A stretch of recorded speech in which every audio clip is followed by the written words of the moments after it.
ఇక్కడ కోరిన కోరిక వెంటనే నెరవేరుతుందా? అవును. అది సాధారణ ఆలయం కాదు. అది కోరికలు వినే స్థలం కాదు, సంకల్పాలను పరీక్షించే స్థలం.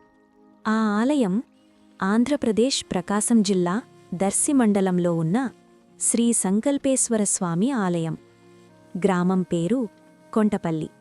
ఈ ఊరిలో ఉదయం సూర్యోదయం కంటే ముందు గుడిగంటలు మోగుతాయి. ఆ సమయంలో చుట్టూ నిశ్శబ్దమే మాట్లాడుతుంది. ఒక్కసారి ఈ ఆలయ చరిత్రను చూసుకుంటే స్థానికుల మాటల్లో ఈ ఆలయం కనీసం 400 సంవత్సరాల చరిత్ర కలిగినదట. పూర్వం ఈ ప్రాంతం అడవులతో నిండి ఉండేది. ఒక సాధువు వేదశర్మ మహర్షి ఇక్కడ తపస్సు చేశాడని పురాణాలు చెబుతాయి. ఆయన తపస్సుకు ప్రత్యక్షమైన దేవుడు శివుడు. కాని ఇక్కడ శివుడు లింగరూపంలో కాదు, సంకల్పాన్ని విని స్పందించే శివుడు ప్రతిష్ఠింపబడ్డాడు. అందుకే ఈ దేవుని పేరు సంకల్పేశ్వరుడు. ఇక్కడ కోరిక ఎందుకు వెంటనే నెరవేరుతుంది?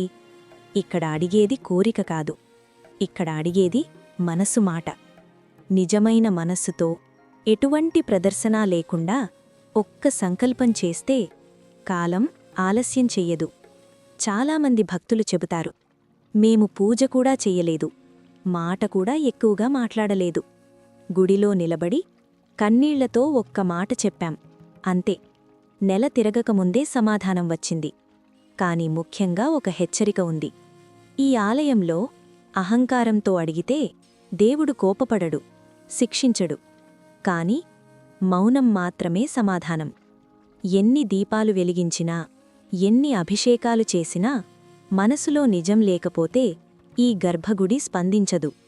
అందుకే పెద్దలు చెబుతారు, ఇక్కడ దేవుడిని మోసం చెయ్యలేం, ఎందుకంటే ఆయన ముందు మనసే సాక్ష్యమని. ఒక నిజమైన సంఘటనని చూద్దాం. కొన్ని సంవత్సరాల క్రితం కొండపల్లి గ్రామానికి చెందిన సాంబశివరావు అనే రైతు భారీ అప్పుల్లో కూరుకుపోయాడు. ఆయన గుడికి వచ్చి ఏ కోరికా అడగలేదు. కేవలం ఇలా అన్నాడు, స్వామీ, నన్ను గొప్పవాడిని చెయ్యొద్దు, నిజాయితీగా బ్రతికే శక్తి ఇవ్వు. ఆ మాటే సంకల్పమైంది. 6 నెలల్లో అతని జీవితం మారింది. అప్పులు తీరాయి, మనశ్శాంతి వచ్చింది. ఆ సాంబశివరావు ఇప్పటికీ చెబుతాడు, స్వామీ, నాకు డబ్బు ఇవ్వలేదు, మార్గం చూపించాడు అని. ఈ ఆలయంలో కోరికలు కాదు, సంకల్పాలు పనిచేస్తాయి. నిజమైన మనస్సుతో అడిగితే కాలం కూడా ఎదురుచూడదు. కాని అహంకారంతో అడిగితే దేవుడు మాట్లాడడు, మౌనం మాత్రమే సమాధానం. మీరు ఎప్పుడైనా కొండపల్లి వెళ్లితే గుడిలోకి వెళ్లే ముందు మీ మనసుని ఒక్కసారి అడగండి, నేను నిజంగా ఏమి కోరుతున్నాను?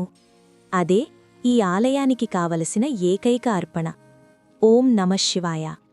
ఓ సంకల్పేశ్వర స్వామి, మా మాటలు వినవలసిన అవసరం లేదు, మా మనస్సులు శుద్ధంగా ఉంచు. కోరికలు కాదు ప్రభూ, నిజమైన సంకల్పాలు మాత్రమే నీ సన్నిధికి తీసుకొచ్చేలా చెయ్యి. అహంకారాన్ని దూరం చేసి విశ్వాసాన్ని బలపరుచు. సమాధానం రాకపోయినా ఆ మౌనంలోనే శాంతిని చూడగల బుద్ధిని మాకు ప్రసాదించు. ఓం నమఃశివాయ. ఓం నమఃశివాయ. ఓం నమఃశివాయ.